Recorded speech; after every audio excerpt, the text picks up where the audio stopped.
Good morning, ladies and gentlemen. I would like to share my experience of zero fluoro hybrid cath labs and eco-guided structural interventions in China. Just a brief recap. In January this year, with the formal approval from the general headquarters, we were able to uh, we conducted percutaneous catheterization procedures guided solely by ultrasound as part of PAN procedure. This initiative involved 8 Pakistani children with congenital heart defects and represented a collaborative effort between the government of China and Pakistan, funded by the Chinese government under His Excellency President Zardari.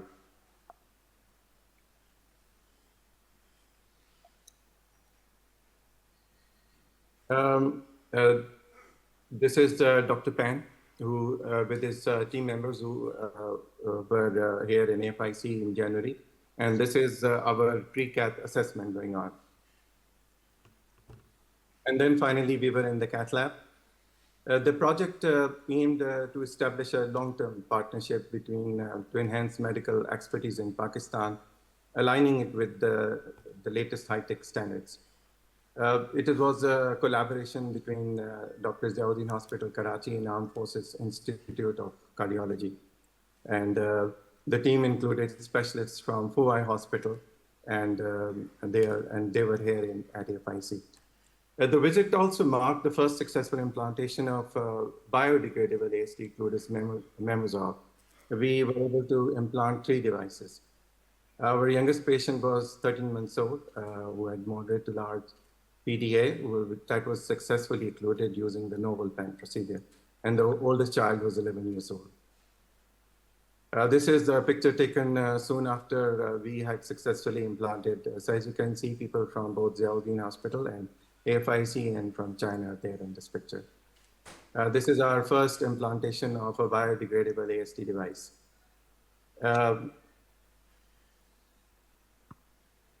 The political attention we received was between the ambassador of China was here, First Lady Ms. Asfa Bhutto Zardari, Senator Salim Manviwala was here, and the dignitaries participated in this brief ceremony.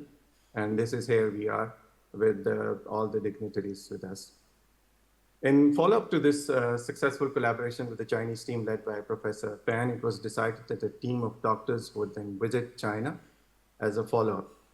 We were also invited at the Chinese embassy in Islamabad, and as you can see, Ms. Aspa Bhutto is here, along with the ambassador of China.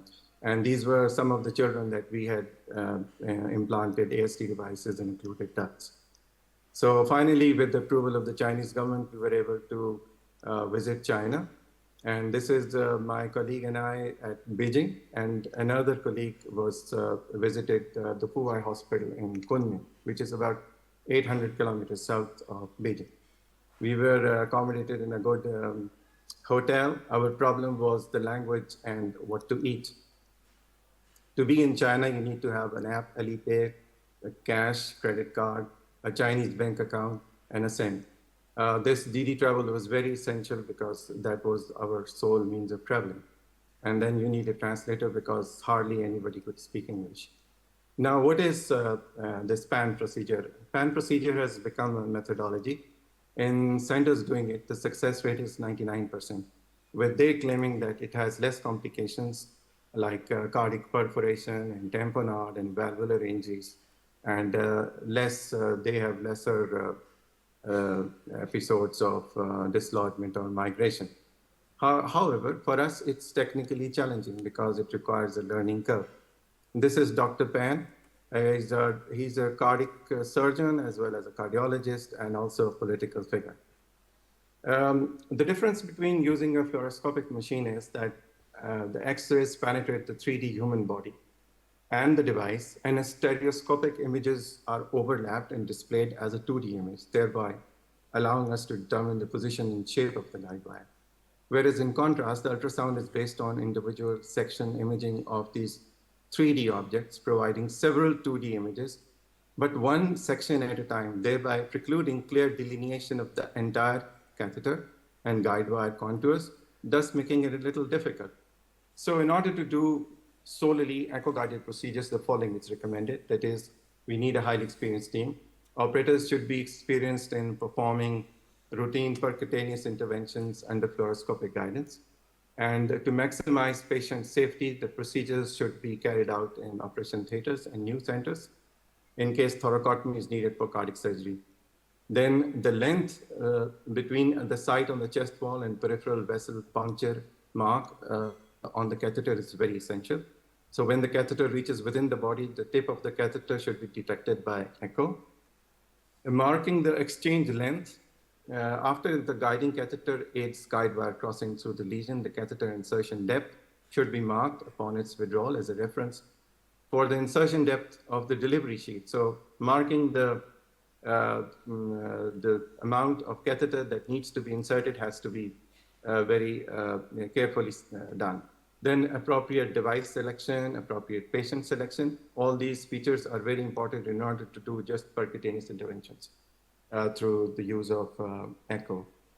This slide shows their multimodal room in Huai, China, where as you can see that they have a fluoroscopic camera on the left of the screen, but they're not using this. They are primarily using an echo machine, and the procedure that is being done is mitral clipping. There are lots of mitral clippings being done in China, and behind me was a CT scanner too. So this room had multimodal machines with them, but they were primarily using the echocardiography as a vision tool. So their idea is that by using just echo, it prevents cumulative radiation damage to the medical staff, thus obviates the use of contrast agents. It provides a better working environment, no need to wear heavy leads, and the cost of the procedure is less because you're just using an echo machine. You can perform the procedures in rural areas with the scarce medical resources. Medical staff can perform the procedures in outpatient settings. And new instruments and devices have been invented, like the Panawire.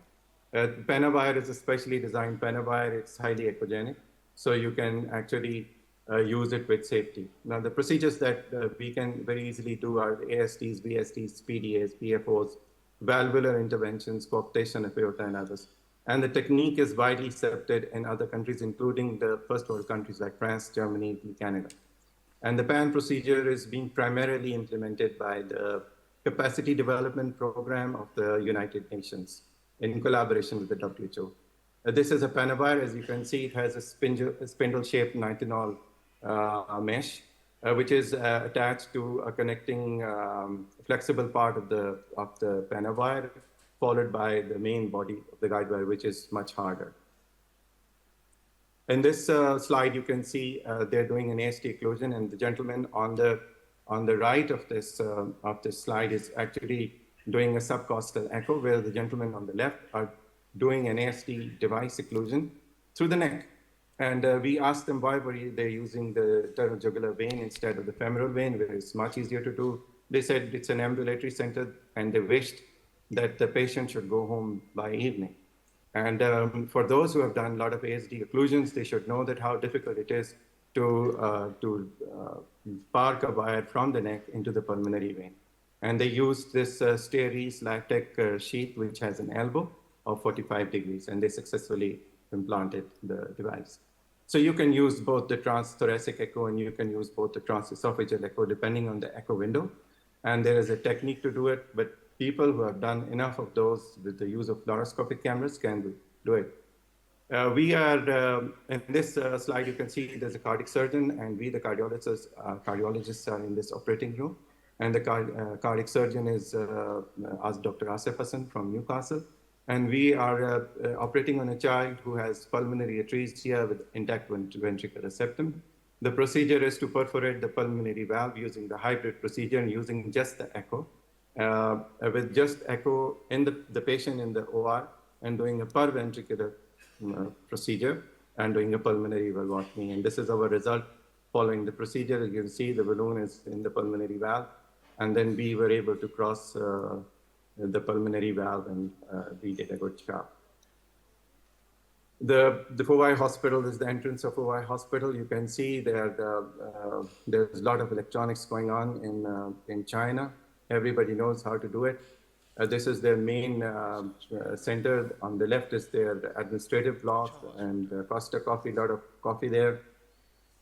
These are their blocks of main building, Fuwai Hospital, and they're also interconnected to the underground tunnels. For those who go to China and don't go to the Forbidden City, we had a trip in the Forbidden City where we see the last emperor of the Qing dynasty, Hu Yi. And this was the place where Sir Reginald St. Johnston lived, who was the instructor of the last emperor.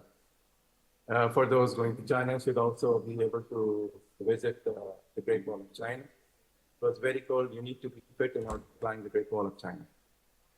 This was the thing that we saw for the first time. There were the scrubs. They used to give us a card. In the card, we would swipe the card, get the scrubs out. Each time, get a new piece of scrub. And then after using the scrubs, we would deposit it back in the machine. If you don't deposit, you won't get the scrub next time. They call their cath lab centers operating rooms. And as you can see here, number 14 is an unlucky number in China. Everything was being watched, everything in Chinese, all the procedures of the day. This is the chart showing all the procedures of the day. Now, this is a very important slide. Here is a lady who is doing a transthoracic echo on the gentleman, followed by an AST occlusion or PF occlusion, and they called it their ambulatory center. As you can see, there are no fluoroscopic cameras. Everything is paperless.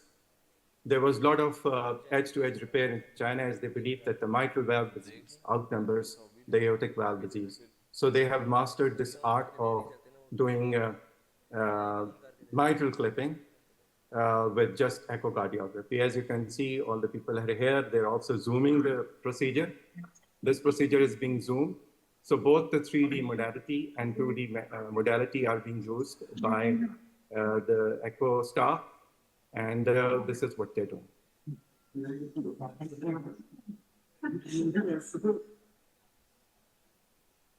So using both the Dragonfly and the mitral clip, as you know, Dragonfly is half the price. We saw them doing EP procedures solely under echo guidance. And this is a permanent pacemaker being placed solely using echo without the use of fluoroscopy. This is a wireless permanent pacemaker being implanted by Dr. Pang. 2 minutes remaining.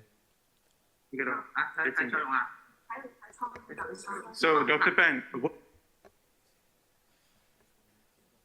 sorry for that.